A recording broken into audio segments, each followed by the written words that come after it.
So we go back to that question. How would you describe your good life? What would life need to look like in order for you to sit back in a chair, sip a drink and say, this is the good life? Where would you need to live? How would you need to live? What would you need to have around you? Who would you need to have around you to be living the good life? As we saw earlier, perhaps you're already living it. Perhaps you're already getting glimpses of that good life. Or perhaps you've identified one major thing in your life that would need to change in order for you to live the good life as you see it. When I was a kid, I used to watch reruns of the 1970s sitcom The Good Life. Let me just clarify, I was not a kid in the 1970s. I watched this show from the 1970s as a kid. And it was about a couple. Has anyone seen this show? Yeah, about a couple called Tom and Barbara. And on Tom's 40th birthday, he realises that something in his life needs to change. The only problem is, he doesn't know what it is. You might remember in that first episode, he keeps saying, it. I just need to work out what it is. He comes to realise over the course of that day, that he's 40, that he can't continue with his job where he designs plastic toys that go in cereal boxes. He's realised, I just can't keep doing this any longer. This is ridiculous. He can't take his job seriously, basically. So he knows that is probably what needs to change. But actually he thinks of a change bigger than that, because he doesn't want to work at all. He does want to work, but not in a job like that. Actually, he decides that he and Barbara need to adopt a simple, sustainable, and almost self-sufficient lifestyle. And they have this massive suburban garden, the mortgage is paid, and they decide to dig up the back garden and the front garden and plant vegetables and keep animals as well. So they have this little small holding, and they have allotments. So Tom and Barbara Good, that was their surname, Good. The good life meant simplicity, sustainability, self-sufficiency. Interestingly, lots of the things that we talk about today as being really important, they were living fictionally in the 1970s. I've been thinking that was the one thing, digging up the garden, that would need to change for them. But was that the one thing that made the difference in their life? Or was it the way that one thing deepened their relationship with each other and their relationship with their neighbours? Which was it? You'll have to watch the series yourself to decide on that. Was it just digging up the garden, or was it what digging up the garden did for their relationships? There was once a man who asked Jesus to do something for him. He said, "Teacher, tell my brother to divide the inheritance with me. Divide the family land." Probably this man, who was probably the younger brother, he'd seen how his older brother had taken over the family land, and the younger brother thought that this was unfair. This is not on. Perhaps he was a tenant on someone else's land, and so every time he got a crop, he had to give a percentage of the crop to the landlord, or perhaps he had to pay rent or something like that. How unfair. My older brother gets to grow crops on his land for free, while I have to pay and work. So he goes to Jesus thinking, Jesus will be able to sort out this one thing. If only my obstinate brother would stop hogging the land. If only Jesus could get my older brother to let go of the land, then I would be living the good life. So, what does Jesus say to the man? Well, Steve's going to come up and share with us what Jesus says. And actually, Jesus shares a parable.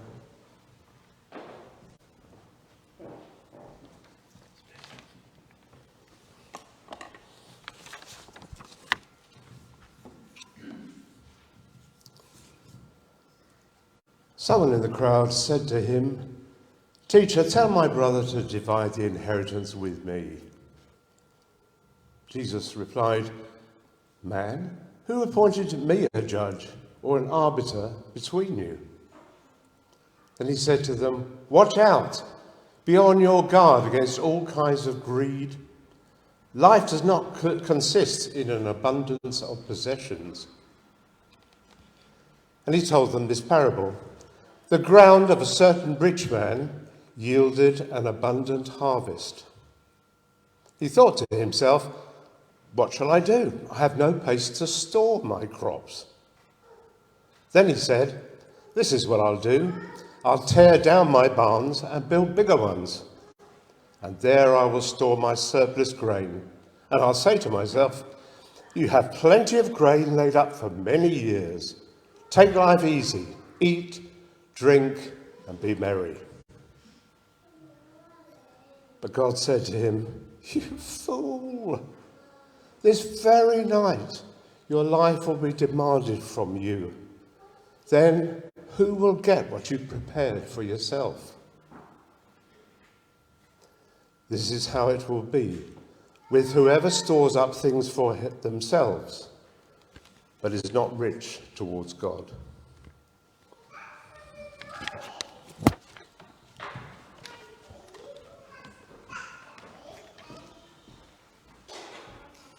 So Jesus responds to the man's request by first of all saying, no, I will not judge between you two brothers. He will not weigh in on this surface level legal issue.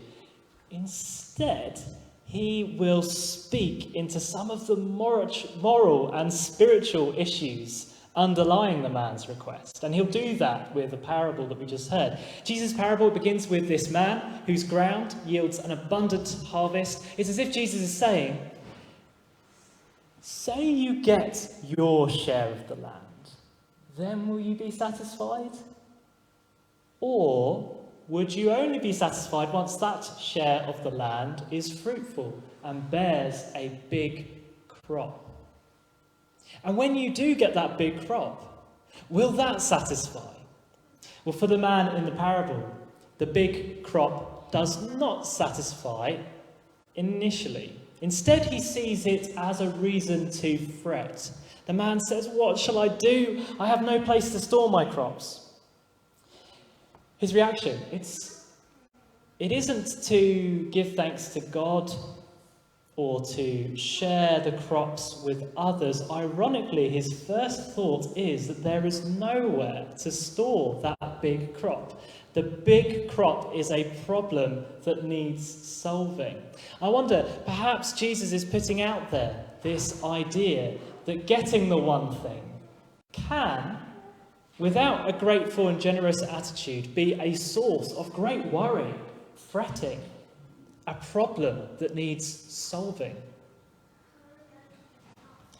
So what does the man do next? He makes a decision. He says, I will tear down my barns and build bigger ones, and there I will store my surplus grain. I think this is really interesting. He will solve his problem by destroying what he has already got, his current barns. For the man, this seems like the only obvious and reasonable solution to his problem. But is it the only solution? He could have stored what he had in his current barns and given the rest away, but that doesn't even occur to him. How interesting. Toward the end of the parable, the man makes one more plan. He says to himself, you have plenty of grain laid up for many years. Take life easy, eat, drink, and be merry. And again, another really interesting part of this parable. The man's final plan makes it clear that the accumulation of grain, he knows that it won't satisfy. He knows he needs to convert it into experiences. And actually, he's drawing deeply on the wisdom of the scriptures with this. In Ecclesiastes, one of the big issues in that was this idea that we might toil all our lives, working hard, and that it will end up being meaningless, vanity, a vapour. And the reason is because we might die at any point, and then someone else will get all that we worked for. And so the writer of Ecclesiastes would say, what you need to do is eat, drink, and be merry. So actually, the man in the parable was drawing on the wisdom of Scripture, saying, okay, it's not enough to accumulate grain. I need to convert that into experiences. I once worked with someone at the thermometer factory, and she said, I don't want money. I don't care about money. I don't care about possessions. I don't want things. What I want is experiences. So it's the conversion of the things into experiences. And there is a wisdom to it as well, and it's part of the biblical tradition, so I'm not playing that down. But at the end of the story, God says to the man, you fool, this very night your life will be demanded from you. Then who will get what you have prepared for yourself? So again, drawing on that scriptural tradition from Ecclesiastes. And Jesus provides the interpretative key at the end of the story. He says, this is how it will be with whoever stores up things for themselves but is not rich toward God. Up until those last two verses, you might have noticed that there is only one person in this parable, the man who gets the big crop. And did you notice how many times the man says I, or refers to himself, or thinks to himself, or speaks to himself? Here I've highlighted all the times, can't see it that clearly, but every time he thought to himself, he said, this is what I'll do. I will tear down my barns and build bigger ones. I will store my surplus grain, and I'll say to myself, you, speaking to himself, thinking to himself. It's clear from this that the man does not see himself as part of any community at all, let alone within a divine human relationship. He's an island. He's a true island. I realise this is heavy stuff, so I've got some pictures for you. I follow a social media account called Ethics in Bricks, and the person who has this social media account gets little Lego figures and puts them in pictures and then puts a quote with them. And this is one of them I quite like. If a monkey hoarded more bananas than it could eat, while most of the other monkeys starved, scientists would try to figure out what's wrong. When humans do it, we put them on the cover of Forbes. And for those who can't see, there is a man in a suit, a blue suit, sitting on a load of money, a kind of money throne, and looking very happy with himself. When humans do it, we put them on the cover of Forbes. Here's another one. In the picture, for those who can't see the picture, there is a man sipping a drink in a chair, and he's got a trophy and some flowers, and on the outside of his home are some people looking a bit distressed, looking into the window. And the quote is from Michael Sandel. The more we view ourselves as self-made and self-sufficient, the less likely we are to care for the fate of those less fortunate than ourselves. I wonder if you'd agree with that.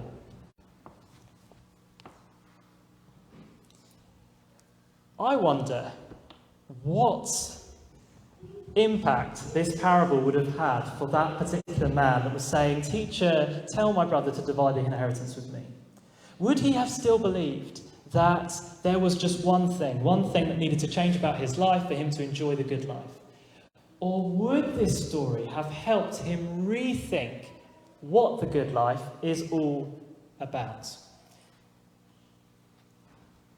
And I wonder if this parable can also help us to rethink our concept of the good life. Say, for example, we get the one thing we believe we need for the good life. Jesus' parable invites us to ask, then what? And then what? And then what? And then what? If we get the one thing, will we find ourselves fretting like the man did when he realised the big crop wouldn't fit in his current barns? I knew an elderly man who had plenty of money, but in the final months of his life, he couldn't stop worrying about his money, where it was, and the possibility of... I know people who buy new cars and they get them for peace of mind, and I understand it because you know it's going to work, and that if you've got a problem with it, then it can easily be sorted out. But often one worry is traded for another, and they're so worried about scratching it or using it to help people take things to the tip or something like that. It's because it's so precious. And some wealthy people are terrified of using their money because they've got what they've got by being very careful. I know not all wealthy people have got it like that, but some have got their money from being so careful with their money. there's this podcast called I Will Teach You to Be Rich. Sounds good, doesn't it? I'll Teach You to Be Rich by someone called Ramit Sethi. And essentially what he talks to people about is people who are rich but don't know what to do with their money, or couples that have issues with their money. And one of his podcast titles is about a couple who have $5.7 million between them but find themselves arguing over the price of chocolates for Valentine's Day. So he helps those couples think, actually, no, you're not living your rich life. You need to enjoy your money in some sort of way. But that's interesting. Some people are so worried. Many things in their life can lead to great fretting. Perhaps then, like the man in our parable, we overcome our worry about losing the one thing, and it might not necessarily be money, but we overcome our worry about losing the one thing by storing it securely or trying to capture it, pin it down. But the important question is, who are we storing it for? Or perhaps the better question is, who are we storing it away from? In the parable, the man was storing the crops solely for himself. The idea of using it or storing it for the common good hadn't occurred to him. In recent years, we've heard about wealthy people using offshore banks to hide undeclared income. Again, questions for them. Who are they storing it for? Or more importantly, who are they storing it away from? And again, not just about money. One man on Grand Designs, I've told you this story before because this is just this epic cautionary tale. One man on Grand Designs set out to build a lighthouse on the north coast of Devon, but it led to lots of money issues and relationship issues, and he and his wife ended up divorcing. And at the end of the episode, he's alone in this half-built lighthouse on his own. That's where he lives, and he has no money to finish it off. It's a modern-day parable, I think. Perhaps, like the man in the parable, we have realised that it's pointless storing something away. Pointless. And so we think we must convert it into experiences. The man was fantasising about eating, drinking, and being merry. But he was fantasising about all of that, did you notice? Alone. And so I think a question for us again is, who are we sharing our life with? We might not have very much, but even the little we do have, who are we sharing it with? And of course, if we're only concerned about our enjoyment of things, our experiences, we must face up to human fragility. At the end of that parable, we come to terms with this idea that actually none of us know when we will die. And I realise that's just a really awkward thing to talk about in church, but none of us do know. None of us have any idea. We make our estimates, we make these estimates based on our age, but none of us saw the pandemic coming, and none of us knew how our bodies might cope with the virus if we got it before we were vaccinated. None of us knew. We were more aware of human fragility then. This community, Woking Baptist Church, we were more aware of human fragility then. And I know that for many of you, it led you to reconsider what's important in life. What's all of this for? What are we living for? None of us know how long we've got. We might go about grabbing things, grasping things, accumulating things, converting those things into experiences, and it's not all bad. It's not all bad at all. There is a necessary aspect of this as well. But at the end of the day, we'll all have to let go. At some point, we will each have to let go, and that's what the parable is getting to. And it's a sobering thought. And it's this sobering thought, interestingly, that the man hadn't considered. It would appear that he thought he could go on grabbing and grasping and accumulating and converting into experiences and enjoying them indefinitely. And that's why he was called a fool at the end. One thing he hadn't prepared for was the one thing that certainly would happen to him. It's a bleak end to the parable.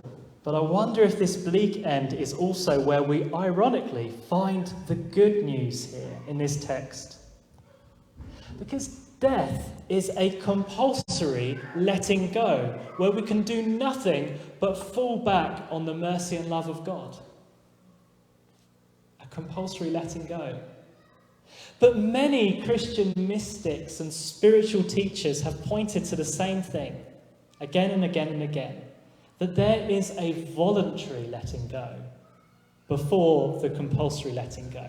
A voluntary letting go where we can fall back on the mercy and love of God while we're still living. And that this is good news. And that this could be the substance of the good life. It's not a life of incessant grasping that is the good life, but a voluntary letting go, falling back into the mercy and love of God while we're still alive. It's how Jesus lived right up to his death on the cross, where he entrusted his life into the Father's hands. I wonder if we need a new definition of the good life. Perhaps the good life is not just about grasping, but about letting go at least as much as we grasp.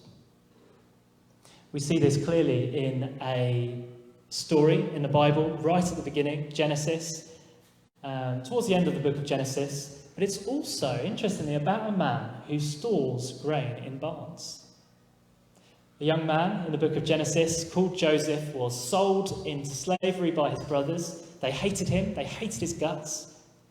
But what they meant for evil, God used for good. Joseph ended up in Egypt, and God looked after him and gave him wisdom to understand people's dreams. And one day, the Pharaoh, the king, dreamt about 7 fat cows and 7 skinny cows, 7 healthy heads of grain and 7 thin heads of grain. And Joseph understood the dreams and told Pharaoh that there was going to be a time of abundance, followed by a time of famine. 7 years of abundance, 7 years of famine. And he said that Egypt must store up the grain in the time of abundance so that the people will have enough in the time of famine. So Pharaoh thinks this is brilliant, this interpretation is great. He sounds very wise. I'm going to appoint him as a ruler in Egypt, a prime minister almost of Egypt. And he will be the one who will store it up and then distribute it in the famine. At the end of the story, a wonderful end to the story, Joseph's brothers, the ones who sold him into slavery, Joseph's brothers come to him for grain because in their country it had all run out.